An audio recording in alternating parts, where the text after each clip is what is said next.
Assalamualaikum warahmatullahi wabarakatuh. Selamat datang lagi di channel YouTube saya. Video kali ini saya akan membahas materi UPPPG dengan materi yakni standar kompetensi guru, di mana ada 4 kompetensi guru yang menjadi standar bagi guru untuk dapat dikuasai, dan materi ini sesuai dengan kisi-kisi ujian pengetahuan PPG dan juga seleksi akademik ataupun pretest PPG. Nah, sahabat guru, sebelum kita mulai, boleh sahabat guru subscribe, like, share, dan komen. Dan juga jangan lupa hidupkan lonceng notifikasinya agar sahabat guru tidak ketinggalan informasi ketika saya mengupload video terkait materi maupun latihan soal membahas soal-soal UPPPG untuk persiapan UP maupun untuk persiapan tes seleksi akademik. Baiklah, kita mulai saja sahabat guru.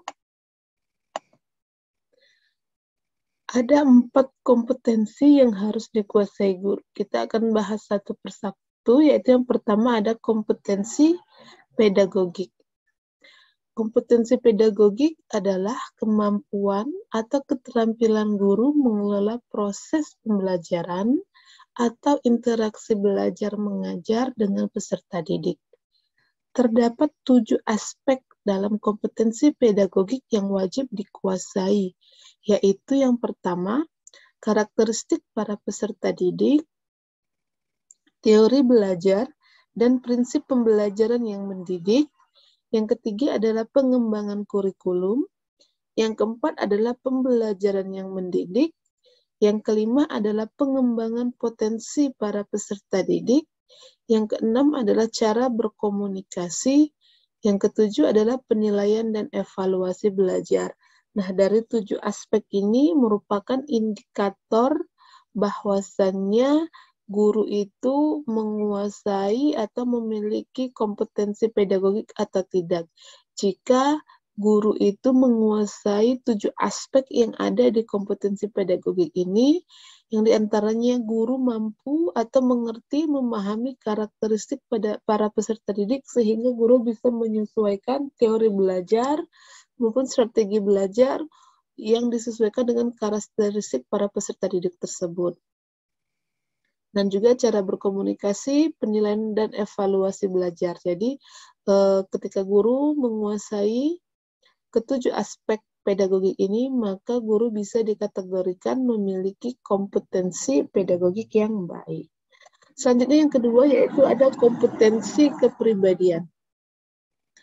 Nah, kompetensi kepribadian berkaitan dengan karakter guru. Jadi ingat saja kepribadian itu ke karakter guru, berarti yang ke dalam ya, yang ke bagian dalam guru tersebut. Kompetensi kepribadian berkaitan dengan karakter guru yang wajib dimiliki agar menjadi teladan bagi para peserta didik. Selain itu, para guru juga harus mampu mendidik para muridnya agar membantu mereka memiliki kepribadian yang baik. Terdapat beberapa kepribadian yang harus dimiliki guru, yakni 1. Kepribadian yang stabil, bertindak sesuai dengan norma sosial, dan bangga menjadi guru. 2. Kepribadian yang dewasa, menampilkan kemandirian dalam bertindak sebagai pendidik dan memiliki etos kerja sebagai guru. 3. Kepribadian yang arif, kemanfaatan peserta didik, sekolah, dan masyarakat, dan menunjukkan keterbukaan dalam berpikir dan bertindak. 4. Kepribadian yang berwibawa meliputi memiliki perilaku yang berpengaruh positif terhadap peserta didik dan memiliki perilaku yang disegani. 5. Berakhlak mulia meliputi bertindak sesuai dengan norma religius dan memiliki perilaku yang diteladani peserta didik. Jadi untuk kompetensi kepribadian ada 5 indikator yang mencerminkan bahwa guru tersebut menguasai atau memiliki kompetensi kepribadian, di mana kompetensi kepribadian ini nanti akan menjadi teladan bagi peserta didik, yang diharapkan juga peserta didik yang kita ajarkan juga memiliki kepribadian yang baik. Kemudian yang ketiga yakni kompetensi profesional. Setelah tadi ada kompetensi pedagogik, kemudian ada kompetensi kepribadian, yang ketiga kompetensi profesional. Nah, untuk kompetensi profesional ini sering kebolak-balik dengan kompetensi pedagogik. Nah, sekarang mari kita lihat untuk kompetensi profesional. Kompetensi profesional ini adalah kemampuan atau keterampilan yang harus dimiliki guru agar tugas-tugas keguruan dapat diselesaikan dengan baik dan benar. Keterampilan ini berkaitan dengan hal-hal yang teknis dan berkaitan langsung dengan kinerja guru. Indikator kompetensi profesional guru adalah yang pertama, guru harus atau wajib menguasai materi pelajaran yang diampu, meliputi struktur pelajaran, konsep pelajaran, dan pola pikir keilmuan materi tersebut. Kedua, menguasai standar kompetensi, kompetensi dasar, dan tujuan pembelajaran dari pelajaran yang diampu. Yang ketiga, mampu mengembangkan materi pelajaran dengan kreatif sehingga bisa memberi pengetahuan dengan lebih luas dan mendalam. Yang keempat, mampu bertindak reflektif demi mengembangkan keprofesionalan secara berkelanjutan. Yang kelima, mampu memanfaatkan teknologi informasi dan komunikasi atau TIK dalam proses pembelajaran serta pengembangan diri. Nah, jadi ada 5 indikator untuk kompetensi profesional guru ini, di mana kompetensi profesional guru ini yakni adalah kemampuan atau keterampilan yang harus dimiliki guru. Dan keterampilan ini biasanya berkaitan dengan hal-hal yang teknis, ya. Contoh saja menguasai materi pembelajaran yang diampu. Jika guru tidak menguasai materi pelajaran yang diampu ketika mengajar, maka guru tidak maksimal dalam mengajar. Juga dalam menguasai standar kompetensi, kompetensi dasar, dan tujuan pembelajaran, sehingga guru bisa menyesuaikan metode apa yang nanti akan dipakai ketika mengajari materi tertentu. Tujuan pembelajarannya apa? Jadi di akhir pembelajaran ini nanti guru memahami apa ekspektasinya terhadap siswa yang akan siswa kuasai. Kemudian yang keempat atau yang terakhir yaitu kompetensi sosial. Kompetensi sosial merupakan kemampuan guru untuk berkomunikasi secara efektif dengan peserta didik, tenaga kependidikan, orang tua atau wali peserta didik, dan masyarakat sekitar.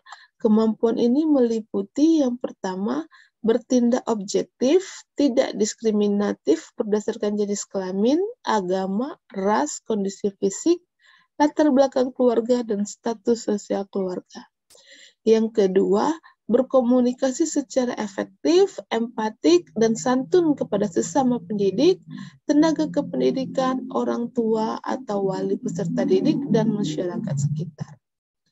Yang ketiga, beradaptasi di tempat bertugas di seluruh wilayah RI yang memiliki keragaman sosial budaya. Yang keempat, berkomunikasi dengan lisan maupun tulisan. Nah, jadi ini ada 4 indikator untuk atau yang menggambarkan bahwa guru itu memiliki atau menguasai kompetensi sosial. Nah, jika guru sudah menguasai 4 kompetensi ini, maka guru itu bisa dikatakan guru yang baik ataupun guru yang yang mempesona, ibaratnya ya, yang mempesona. Jadi dia tahu bagaimana karakter peserta didik, dia tahu bagaimana cara bertindak, dia juga tahu bagaimana cara bergaul gitu. Oke, sahabat guru, kita lihat contoh soalnya di sini ya. Contoh soal yang pertama. Mrs. Sari always prepares her teaching well. She prepares her lesson plan and chooses the right media to teach the lesson. To introduce a new narrative text, she usually uses pictures to do brainstorming and video to give examples of spoken form of narrative text. She knows that she needs to model text before asking the student to create a text. Dari penjelasan di atas atau dari situasi di atas, apakah Mrs. Sari itu memiliki A, personality competence, professional competence, communicative competence, social competence, atau pedagogic competence. Nah, kita lihat di sini Ibu Sari itu menyiapkan bahan untuk dia mengajar dengan baik. Dia menyiapkan RPP, memilih media yang tepat untuk mengajar pelajaran, juga untuk untuk mengenalkan atau mengajarkan tentang naratif teks, dia biasanya menggunakan gambar dan juga untuk brainstorming dia juga menggunakan gambar ataupun juga video untuk memberikan contoh spoken form of narrative text gitu ya. Nah, dari kegiatan di atas diketahui bahwa Miss Sari ini memiliki apakah personality, profesional, komunikatif, sosial, atau pedagogik. Nah, dari kata kuncinya yang ada di soal ini, maka bisa kita simpulkan bahwa Ibu Sari ini memiliki professional competence. Ibu Sari sangat profesional. Kenapa? Karena sebelum dia mengajar, dia menyiapkan dulu materi, baik lesson plan dengan baik. Kemudian juga dia memilih media dengan baik, dia menyesuaikan media apa yang cocok untuk mengajarkan naratif teks. Dia menggunakan pictures untuk brainstorming dan juga dia menggunakan video untuk sebagai contoh spoken from naratif teksnya. Jadi yang paling mendekati benar atau yang paling tepat jawabannya di sini adalah B, profesional. Next, soal yang kedua. Teacher are required to be honest, virtuous, mature, faithful, moral, self-actualizing abilities such as discipline, responsibility, sensitivity, objectivity, flexibility, insightful, able to communicate with others. It is included in the type of apakah pedagogik, personality, atau sosial. Nah, kita lihat jawabannya adalah personality competence, karena guru itu diminta untuk jujur, matang, atau dewasa, faithful, moral, self-actualization ability, disiplin, bertanggung jawab, objektivitas, dan juga sensitif. Jadi, dari kata kunci yang ada di sana, menunjukkan bahwa guru itu memiliki kepribadian kompetensi atau kompetensi kepribadian.